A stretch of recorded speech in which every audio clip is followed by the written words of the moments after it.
Porsche 911 versus BMW i8. Evolution versus revolution. Which is best? Let's find out.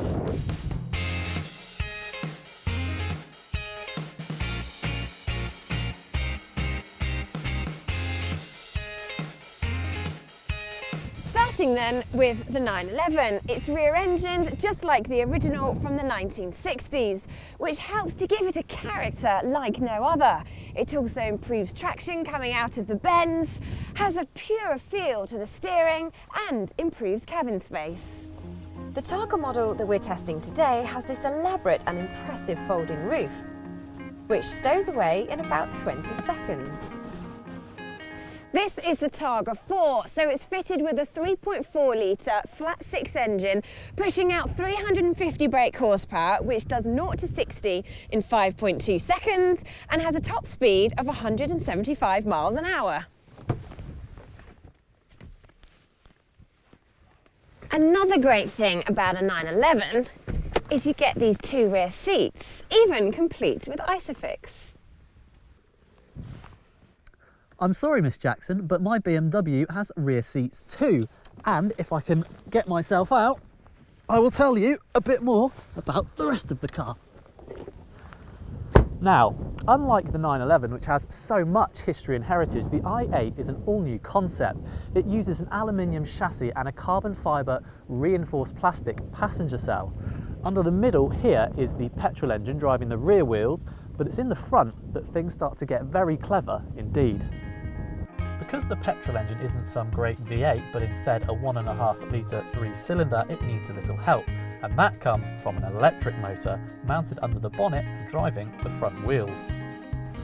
Being a sports car, the electric motor is there, of course, to boost performance. However, the i8 can also drive in electric mode only, meaning you can go into the city without producing any emissions at all. Floor it, meanwhile, and petrol and electric motors combine to give a total of 357 brake horsepower. And that's enough to get you from 0 to 62 miles an hour in 4.4 seconds and a top speed limited to 155 miles an hour. Now, let's see how they drive, starting with the i8. Right, now I've been lucky enough to spend a couple of days driving this car already, so I want Rebecca to drive it for the first time and see what she thinks.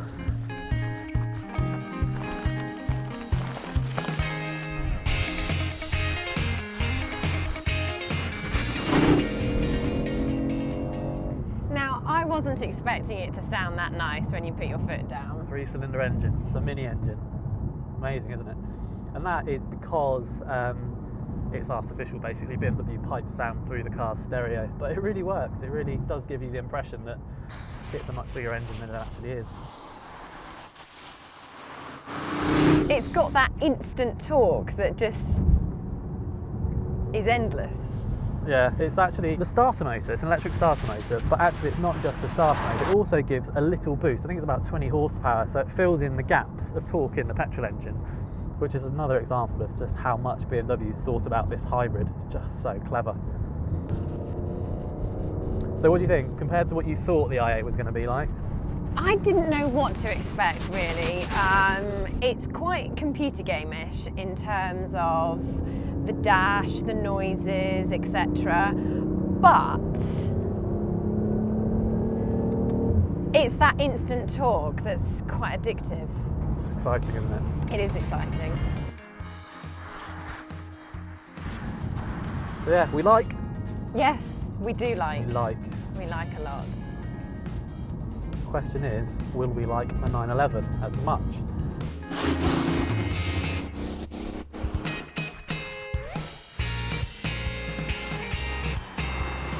This is fitted with a 3.4 litre engine, which is just behind your ears, and it sounds beautiful. If you open up those 6 cylinders on this bit of straight. Yeah, that does sound pretty That's good. a really throaty, decent, it's got motorsport pedigree backing it up. You know, that sounds fabulous, doesn't it? I'm going to press the sport button as well. If you press the sport button, it opens up the exhaust. You can hear that noise even more. What do you think of that? Yeah, that's pretty cool, actually. That will not... That is pretty cool. Oh, it goes, doesn't it? That will always put a smile on your face. tell you what, I really like driving that i8, but this does feel nice to drive. You can't beat the purity of a 911, can you? And despite having electronic steering, in fact it's the first generation of 911 to have electronic steering, it is the best available. I think it's the best out there. Yeah, you still get a bit of feel through it, don't you? You can still feel what the front tyres are doing, which of course with 911s that was always such a big part of it.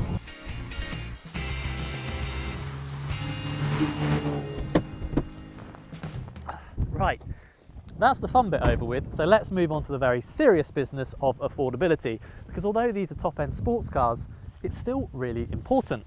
That's right, and the 911 is one of the few sports cars of this calibre that will do 30 miles to the gallon. 30, try 130. Is that realistic though? No, that's not realistic, but you can still get 60 miles to the gallon. Plus, there's a couple of other things in the i8's favour. Firstly, although it's £100,000, if you buy one, the government will give you £5,000 back in the form of a plug-in car grant, which just seems crazy to me. Plus, if you've already got one, they're sold out until 2016, so you could sell one today and make a £50,000 profit. But the 911 is ever so slightly better to drive, and ultimately, that's what a sports car is all about. What we can agree on though is these are both fantastic cars. So how about we sum it up like this? The 911 is proof that a concept can be refined and developed over decades to produce something which is still relevant against today's competition. And the i8 is proof that the sports car of the future is going to be as exciting and as innovative as ever.